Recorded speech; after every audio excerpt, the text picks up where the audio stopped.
دكتور عايزين نستفسر منك عن اشياء كثيره. نبتدي طالما بنتكلم في موضوع شيكابالا، ما هو رد نادي الزمالك على هذا العقد؟ عادي ايه يا فندم؟ هو في حد قال حاجه عشان انا ارد؟ في كلام في اتحاد الكوره وكلام في التلفزيونات وفي الفضائيات. الكابتن مجدي عبد الغني كتر خيره يعني بيوضح للناس. كابتن خالد، ممكن يعني حضرتك تديني بس دقيقه واحده؟ اتفضل براحتك يا دكتور. للجمهور المشاهدين عند حضرتك، ليه نادي الزمالك هو اللي بتصار دايما وبشأنه اي علاقات تعاقديه مع اللاعبين؟ ليه انا عمري ما سمعت ان في نادي تاني اتحاد الكره وقف وقال لا وده باطل ومش ده باطل ايا من كان المتحدث يعني. وبعدين النهارده عشان حضرتك تعلن ان هناك شكوك بشأن هذا العقد، خدت بالك جت منين؟ لا، النادي مقدم لك عقد واللعيب نفسه ما اعترضش، زي ما انا سمعت دلوقتي مداخله الاخ العزيز الاستاذ هاني زاده. تمام. خدت بالك؟ في ايه مشكله؟ معلش يا دكتور اسامه، علي صوت حضرتك. معلش حضرتك اديني فرصه لو سمحت. لا انا بقول لحضرتك علي صوتك. بالنسبه لنادي الزمالك بنقف قدامه، ما فيش حاجه بنعملها الا لما بيقفوا فيها. تمام. ويعطلوها. وعلى راس كده انت حضرتك ما نسيتش الموضوع بتاع احمد حسام، احنا ما نسيناش موضوع ميدو. خدت بالك؟ عقبات من الاتحاد، وانا عملت مداخله قبل كده مع الاستاذ شبانه وكان فيها المدير التنفيذي للاتحاد الاستاذ ايهاب صالح، وهو يعني شخصيه انا بحترمها، وقعدنا اتناقشنا وقلت له 1 2 3 انتوا غلطانين في كذا. يعني انا عايز اوصل لحضرتك بدايه قبل ما ندخل في الموضوع انه ليه اثاره المشاكل بالنسبه لنادي الزمالك لمجرد اثاره المشاكل، لمجرد ان نادي الزمالك هو اللي مقدم العقد. ليه؟ ادي واحده. وزي ما قال المهندس هاني زاده دلوقتي، لما نادي الزمالك يبعت ويقول والله يا جماعه وثقوا لنا هذا العقد، احنا لا هنزور بصمه ولا هنزور توقيع. الكلام ده كبير جدا في حق نادي الزمالك يا كابتن خالد. تمام. ما ينفعش، يعني ما ينفعش. والكلام ده حصل قبل كده لو تتذكر حضرتك مع احد اللاعبين اللي حصلت مشكله معاهم وكان بيلعب معانا ولا راح طلع بره من حوالي 4 5 سنين يمكن. للاسف ما الواحد بقى عشان السن نسي اسمه، كان اسمه محمد، استنى هقول لحضرتك. انا فاكر الواقعه دي لان انا ساعتها كنت في مجلس الاداره ورحت وقعدنا نتكلم وكان طعن بالتزوير. هو ما طعنش بالتزوير ولا حاجه. محمد عبد الواحد. محمد عبد الواحد. انا اسف، انا بالظبط حضرتك انقذتني يعني. الكابتن محمد عبد الواحد وقال لك احنا اصل جبنا خبير خطوط وجبنا والتوقيع ده مزور والتوقيع ده ايه فيه ايه؟ هو انت جهه خبره؟ انت مكتب خبره؟ لو حضرتك تتذكر الواقعه دي كانت بخصوص محمد عبد الواحد بالظبط. وخدنا وطلع ان احنا اصحاب حق وخدنا فلوس من الاسماعيلي. ساعتها ليه يا جماعه نادي الزمالك بالذات؟ مش عارف ليه. طب دكتور انا مش عارف. اتفضل. حضرتك عايز تستفسر عن ايه يا فندم؟ انا عايز استفسر بدايه كده بقى.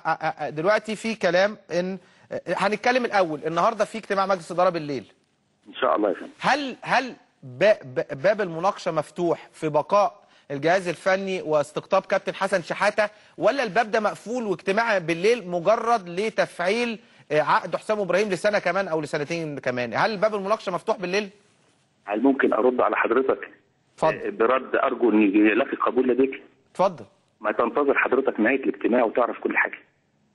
انا لا يعني انا بتناقش مع حضرتك. معلش يا فندم، انا لست في حل ان اتناقش مع حضرتك في بنود ممكن تعرض على مجلس الاداره بعد ساعتين. بس طبعا معلش يا دكتور اسامه، حضرتك انت طب اسمعني. طيب هقول لحضرتك حاجه. حضرتك كلامك منطقي 100% في حاله واحده، لو ما كانش المستشار جلال ابراهيم طلع في كل القنوات وقال ان خلاص حسام وابراهيم احنا جددنا لهم سنه وسنتين. يعني انا بقول بناء على كلام مستشار جلال ابراهيم مش بناء على كلامي. الحته دي اقف بس.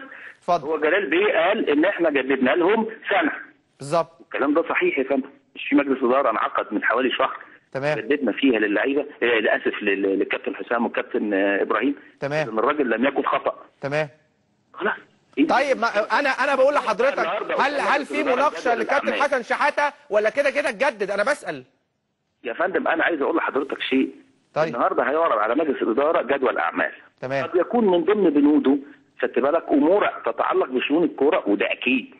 تمام. انا بقول لحضرتك ان احنا انا بالنسبه لي انا كعضو مجلس اداره لست في حل الان ان انا اقول لحضرتك ايه اللي هيحصل في المجلس او وجهه نظري ايه. حضرتك ننتظر الى ان ينتهي انعقاد المجلس وبعدين هنعرف كل حاجه. يعني قصدي ان كل الباب مفتوح لكل الباب مفتوح لكل حاجه، بس ده اللي انا بساله يا دكتور اسامه. هل كابتن حسن شحاته هيجي ولا مش هيجي؟ هل كل دي تساؤلات خدت بال حضرتك؟ هنقدر نصل الى يعني ردود عليها من خلال اجتماع مجلس الاداره النهارده ان شاء الله ان شاء الله. وبالنسبه للعيبه اللي هترحل ثانيه خالص خاصه بكابتن شيكابالا وعقد قدم في الاتحاد. والنهارده انا سمعت من احد الاصدقاء بيقول انه في قناه دريم عقد شيكابالا باطل. مين اللي قال الكلام ده يا فندم؟ انا قلت كده. اللي قال الكلام ده واحد مسؤول في دريم. بالظبط سمعت كده انه في دريم. مش عارف مين اللي قال. طب انا في الرياضه بس في دريم، ما حدش قال عقد شيكابالا باطل خالص. احنا بنتساءل دلوقتي، ما قلتش باطل دي خالص. انا بقول ان اتحاد الكوره في كلام على من الكابتن مجدي عبد الغني في التلفزيونات ان هو مش عايز يأيده. اسال حضرتك سؤال لو تكرمت، السؤال بسيط جدا. اتفضل يا دكتور. النهارده لو اتحاد الكوره بيرى ان هذا العقد عليه على علامات استفهام ده حق. انا ما بنكروش.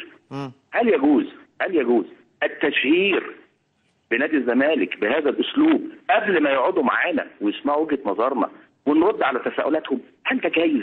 يعني انا عايز اسال حضرتك سؤال، هل النهارده بصفتي ان انا مثلا عالم ببواطن الامور في مكان ما اطلع اقول كلام قبل حتى ما ارجع للناس اصحاب المشكله؟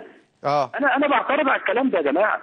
يعني انت النهارده حضرتك في اتحاد الكوره لك ملاحظات بلجنه شؤون اللاعبين، كويس؟ ده حقك. اقعد معايا اسمعني وبعدين اطلع قول رايك. لا غير كده المفروض ان انت ما تقولش اي حاجه الا لو شيكابالا هو اللي اشتكى. نعم. يعني المفروض كمان ما يتكلمش الا لو شيكابالا اشتكى. طب افرض اللي هو الراجل نفسه ما اشتكاش. انا للنقطه دي لسه قدام شويه. انا بتكلم على ان انا رحت اديت امبارح ورق بالظبط. اتفضل وثق لي هذا العقد. ماشي؟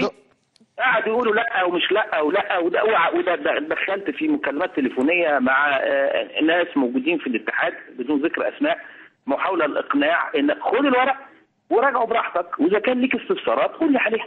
انما حضرتك الاستفسارات دي انت يعني تستخلص منها نتيجه وتشهر بنادي الزمالك، ده كارثه يا كابتن خالد. ده ما ينفعش هذا الاسلوب. ما ينفعش ان تمنى حضرتك تبقى عالم بشيء خدت بالك بحكم موقعك وتطلع تجزم خدت بالك. يا دكتور اسامه انا مقتنع بكلام حضرتك. مش موجه لحضرتك، انا عارف يعني. مش مديني فرصه على فكره. مش موجه لحضرتك طبعا. لكن انا بقول لك ان ده مؤلم وان ده اعتدنا عليه في نادي الزمالك، وبنقول يا جماعه اقفوا بقى ستوب بقى كفايه.